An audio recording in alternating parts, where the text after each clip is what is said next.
बॉबी कहाँ ले आए हो? हम कभी नहीं आते एटिक में। ये देखिए कबर्ड। इसे तो मैंने पहले भी देखा हुआ है। पता नहीं ये खाली है या खाली ही होगी। खोल के क्या देखना है इसका? तारा जी, मैंने सुना है कि आप ये कबर्ड बेचना चाहती हैं। सोचा तो नहीं है ऐसा। वैसे भी इसे कौन खरीदेगा? उल्टा मुझे इसे यहाँ से हटवाने के लिए पैसे देने पड़ जाएंगे। बिल्कुल भंगार है ये तो। अगर मैं खरीदना चाहूं तो? बॉबी ये फालतू बात करने के लिए लाए हो मुझे यहाँ?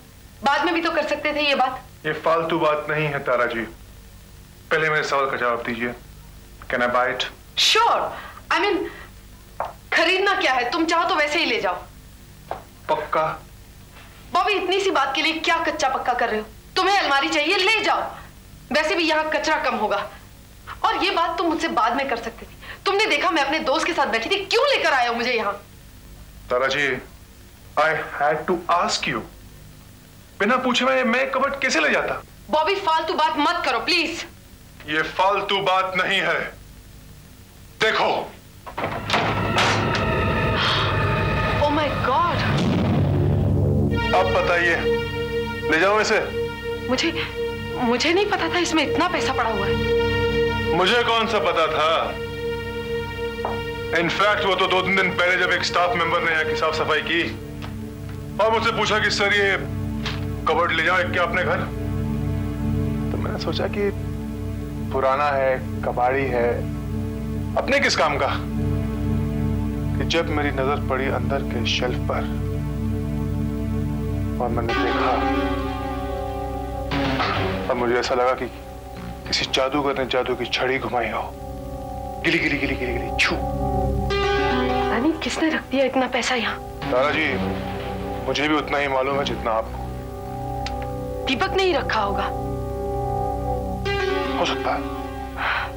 थैंक गॉड बॉबी, तुमने देख लिया।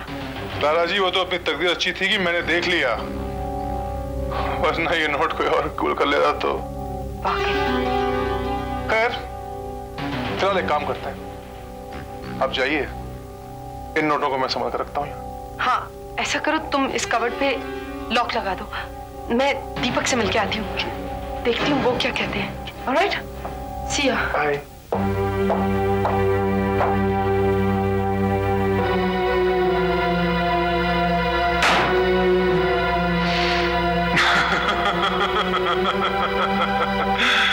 दीपक से पूछ के आती हूँ। जरूर जाइए। पूछिए पूछिए। दीपक सेठ। 5 लाख रुपए? My God. नहीं तारा, मुझे कुछ मालूम नहीं। मुझे बिल्कुल अंदाजा नहीं कि उसके अंदर पैसे थे। मैंने तो वो कबर्ड एक मारवाड़ी सेठ से खरीदा था 15 साल पहले, जब मैं अपना होटल बना रहा था। मुझे तब ये बिल्कुल अंदाजा नहीं था कि उसके अंदर कोई छुपा हुआ सेफ है। मैंने तो इसलिए खरीद लिया कि हमारे 1947 बार में वो आइडियल लगेगा, यू नो, एक एंटीक पीस। और बहुत सस्ता खरीदा था मैंने, क्योंकि सब दीमक ने खाया हुआ था उसको। बस तब से वो एटिक में ही पड़ा हुआ है। फिर वो पैसा? पता नहीं वो पैसा कहां से आया। कमाल है, 2 साल बाद वो मारवाड़ी सेठ मर गया बेचारा। वो बहुत बूढ़ा था। मुझे याद है मैं उसके फ्यूनरल में गया था। अजीब बात है, कोई भी नहीं था वहां, उसके बच्चे भी नहीं। हालांकि थे उसके बच्चे, लेकिन सब अब्रॉड में सेटल्ड। बड़ी अजीब बात है। वाकई। अपने बार का सारा फर्नीचर उसी सेठ के यहाँ का है। और जब मैं खरीद रहा था उससे, तो मैंने पूछा था कि क्यों बेच रहा है वो इतना खूबसूरत और बढ़िया फर्नीचर, ये तो बहुत साल तक चल सकता है। जानती हो उसने क्या कहा? क्या? कि उसके बच्चों ने उसे दगा दे दी। वो सेठ वो बहुत ही पैसे वाला था। उसने अपना सारा बिजनेस और प्रॉपर्टीज अपने बच्चों के नाम कर दी। अपने लिए सिर्फ एक छोटा सा मकान रख छोड़ा। और फिर हुआ यूं कि धीरे धीरे उसके बच्चे उसे अकेला छोड़ गए। सब जा जाके अब्रॉड सेटल हो गए। और वो बेचारा बूढ़ा एक एक पैसे को मोहताज हो गया। सिर्फ इतना पैसा हासिल कर सके कि उसका पेट भरा रहे, इसलिए धीरे धीरे वो अपना सारा फर्नीचर बेचता चला गया। उस बेचारे को क्या मालूम कि उस कबर्ड में कितना पैसा रखा है। मेरे ख्याल उसने रखा ही नहीं था, किसी और ही ने रखा था। बेचारा दीपक। लेकिन अब हम क्या करें उसका? तारा, उस पैसे को वहीं रहने दो। मेरे ख्याल से वो वहीं पड़े रहने के लिए है, और अगर तुमने नहीं देखा होता तो तुम्हें कैसे पता चलता? और वैसे भी तारा, हमें अभी उसकी जरूरत नहीं है। जिंदगी में अगर कभी जरूरत पड़ी तो हमारे काम आएगा। नहीं दीपक, भगवान न करे ऐसा दिन आए। मैं तो इतना जानती हूँ कि इस बात से मुझे दो बातें समझ में आती है। क्या? एक तो ये कि हमारा जो नया जीएम है बॉबी, बहुत ही ईमानदार और यकीन वाला आदमी है। उसकी जगह कोई और होता तो शायद सारा पैसा गायब ही हो जाता। और दूसरी बात? और दूसरी बात ये कि जिंदगी में एक छोटी सी चीज सिक्योरिटी के लिए हम अपना सब कुछ बेचते जाते हैं, बिना ये रियलाइज किए कि वो तो हमारे अंदर है, हमारे दिल में, हमारे दिमाग में। उस मारवाड़ी की तरह अपनी जरा सी जरूरत के लिए वो अपना सामान बेचता रहा, बिना ये जाने कि सब कुछ उसी के अंदर है, बस खोजने की जरूरत थी। हमारे साथ भी वैसे ही है, अपने अंदर ही खोजना होता है, सब कुछ मिल जाएगा।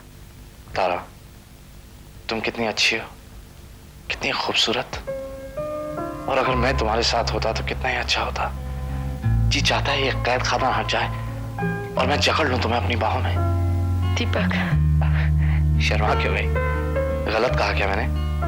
खूबसूरत तो तुम हो ही, और आज तो तुम्हारे चेहरे पर एक अलग किस्म की खूबसूरती है। जानती हो कैसी?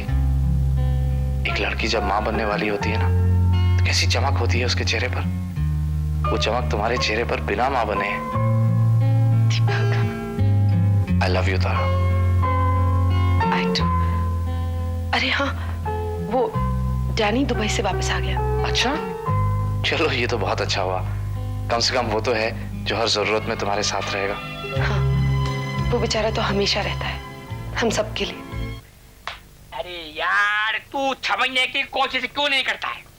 वो करण है ना, करण, वो एक नंबर का छुप्पड़ है। छुप्पड़ बोले तो आश्चर्य हो, गजब। यार तू उसकी बात सुनता है, उसकी तो हर बात में HP झूठ होता है। HP बोले तो 100% झूठ होता है।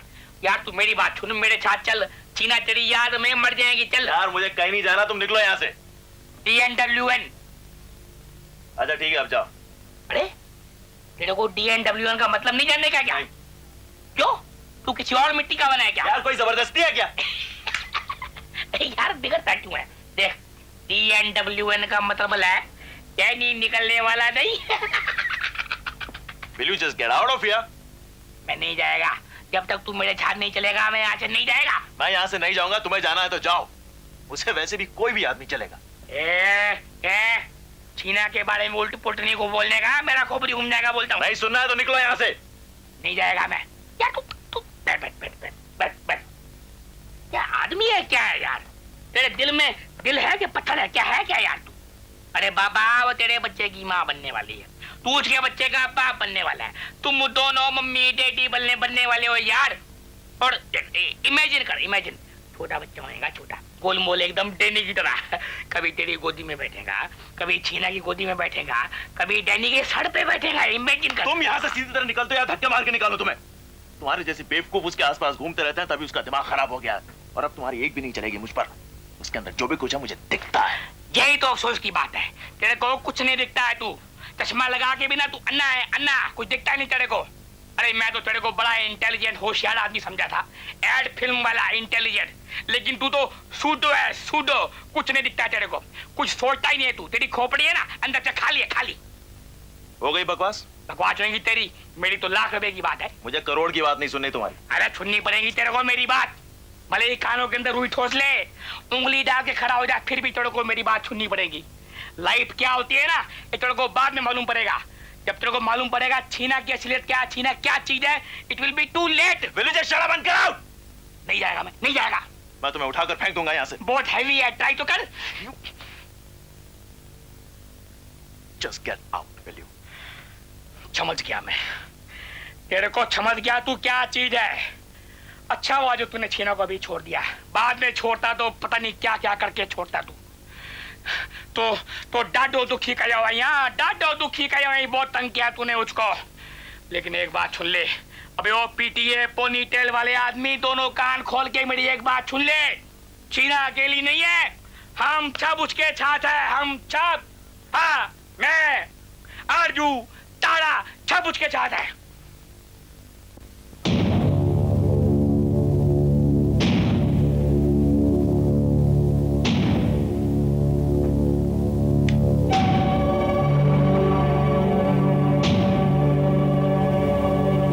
आजकल देख रहा हूं काम में कोई तेरा मन नहीं लग रहा, और जब देखो यतीम खाने में पड़ी रहती हो। वहां को लेकर मेरी कुछ जिम्मेदारियां हैं।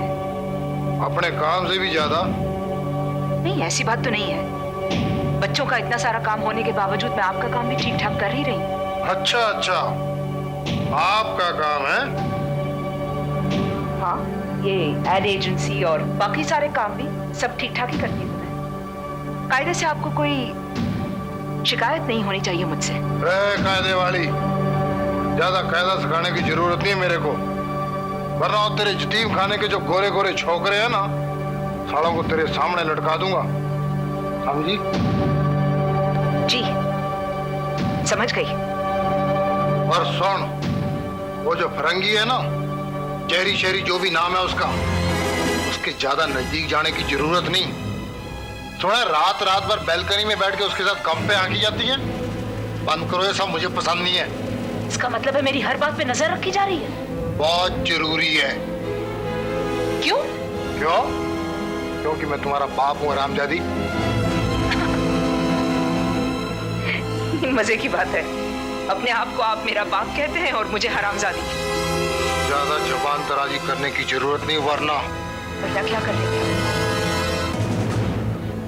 एक बाप अपनी बेटी को और क्या कर सकता है, खासकर उस बेटी को जिसे वो खुद इस गंदे नाले में धकेल चुका है, जो साबित कर चुका है कि उसके अलावा उसकी बेटी की मदद और कोई नहीं कर सकता।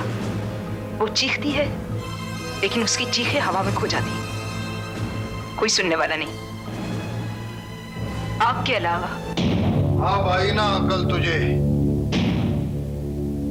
एक बात कान खोल के सुन ले, अगर तूने कभी मेरी मर्जी के खिलाफ जाने की कोशिश की ना, या मुझे धोखा देने की कोशिश की, या मेरे राज किसी को बताने की भी कोशिश की, तो तेरी इस खोपड़ी में ना इतने शौक दूंगा कि बाकी की सारी जिंदगी पागल खाने में बताएगी तू, समझ गई?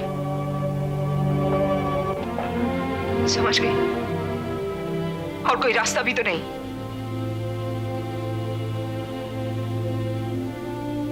कोई है? इसका कोई तो अंत होगा,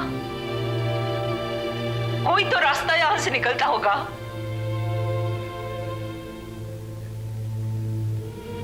प्लीज, अब और नहीं बर्दाश्त होता। अपनी नजरों में मैं और गिर जाऊं उससे पहले प्लीज मेरी मदद करो। नहीं आरजू, नहीं, इस तरह से काम नहीं चल सकता। ये टोनी, राणा और कंचन के इर्द गिर्द घूमने से कुछ नहीं होगा। दीपक सेठ बेकसूर है और वो बेकसूर साबित किया जाएगा। लेकिन कैसे? मुझे पता चला है कि जमीन की कोई फाइल है जिसको कि लेने के लिए कत्ल वाले दिन अशोक सहगल मानसी के घर गया था, और मानसी में और अशोक सहगल में उसी को लेकर के कोई झड़प भी हुई थी। और अब वो फाइल शायद कंचन के थ्रू राणा के पास पहुंच गई है, क्योंकि राणा ने ही एप्लीकेशन दी है उस जमीन को ट्रांसफर कराने के लिए अपने नाम म्यूनिसिपैलिटी में। अगर किसी तरह से वो फाइल हमें हासिल हो जाए तभी कोई सबूत मिल सकता है। आखिर वो फाइल हासिल कैसे होगी? वो फाइल हासिल कैसे होगी? आरजू, राणा की सारी फाइलें टोनी सिंह के घर पे होती हैं। अगर वहां से वो फाइल चुरा ली जाए तो? लेकिन ये तो बहुत मुश्किल काम है। सिक्योरिटी का क्या करोगे तुम? सिक्योरिटी के साथ एक बड़े कमाल की बात होती है आरजू। गोरखा हमेशा गेट पे खड़ा रहता है। अगर एक बार आप धोखा देकर के अंदर चले जाएं, तो जब तक कोई ना देखे आप तो राजा हैं। फिर कब? आज रात।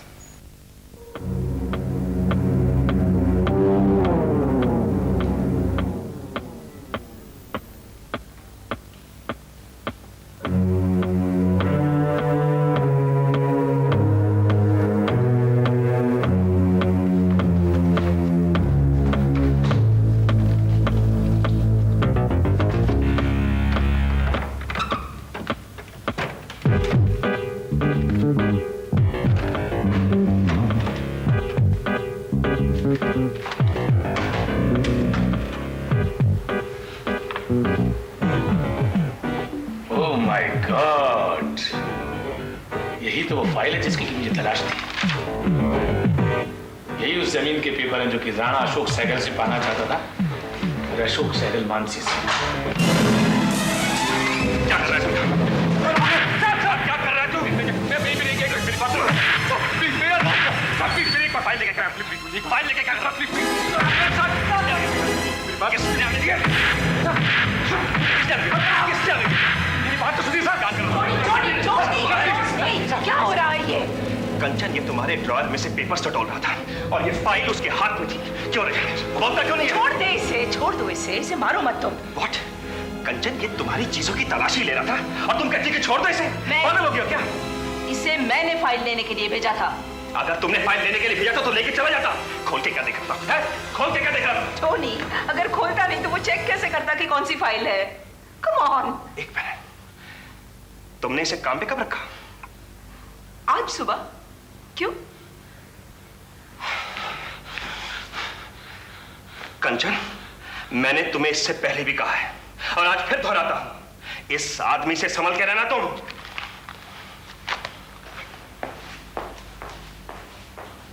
Okay, the truth now. कौन हो तुम? मुझसे झूठ मत बोलना वरना बहुत मुसीबत में फंस जाओगे। मैडम, आपको तो मालूम है कि मैं ऑटो रिक्शा चलाता हूँ। ऑटो रिक्शा चलाते हो? बेवकूफ मत समझो मुझे।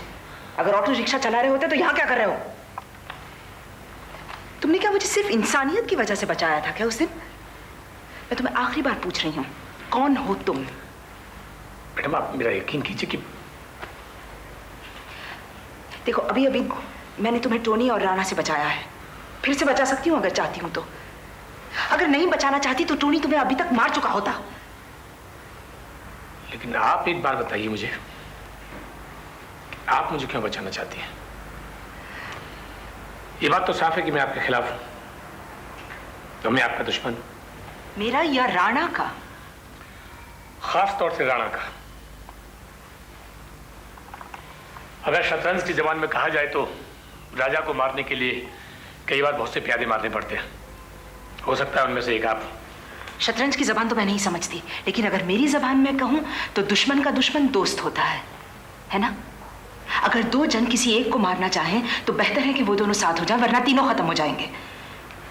तुम राणा की ताकत को कम मत समझना। लेकिन आप राणा के खिलाफ क्यों हैं? बहुत सारी वजहें, जाति। और तुम्हारी क्या दुश्मनी है उससे? बहुत सारी वजह है अपनी। अच्छा, ये पेपर्स तुम क्यों उठाना चाह रहे थे? क्योंकि इन पेपर्स का ताल्लुक एक ऐसी गुत्थी से जिसे मैं सुलझाना चाहता हूं। क्या? पिछले हफ्ते एक खून हुआ था और कातिल उस घर में कुछ पेपर्स कलेक्ट करने के लिए गया था। उस कत्ल के इल्जाम में एक बेकसूर को फंसा दिया गया है और मैं असली कातिल के खिलाफ सबूत इकट्ठे कर रहा हूं। अशोक सहगल, यही कहना चाह रहे हो ना तुम? वही था जो ये पेपर्स लेने गया था? ये आपको कैसे मालूम? क्योंकि उसने पेपर्स ला करके मुझे दिए थे। अच्छा, वो कौन है जिसे फंसाया जा रहा है? दीपक सेठ, सेठ चेन ऑफ होटल्स का मालिक। I know of him। तुम किसके साथ काम करते हो? तारा के लिए, जो कि अशोक सहगल की बेटी है।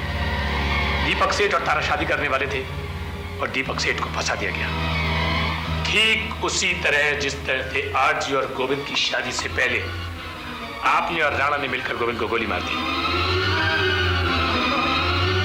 कंजर, एक बात बताओ, आखिर क्या वजह है कि तुम अपनी किसी भी दोस्त को खुश नहीं देखना चाहती? क्यों इतने गंदे लोगों के बीच में फंस गई हो तुम?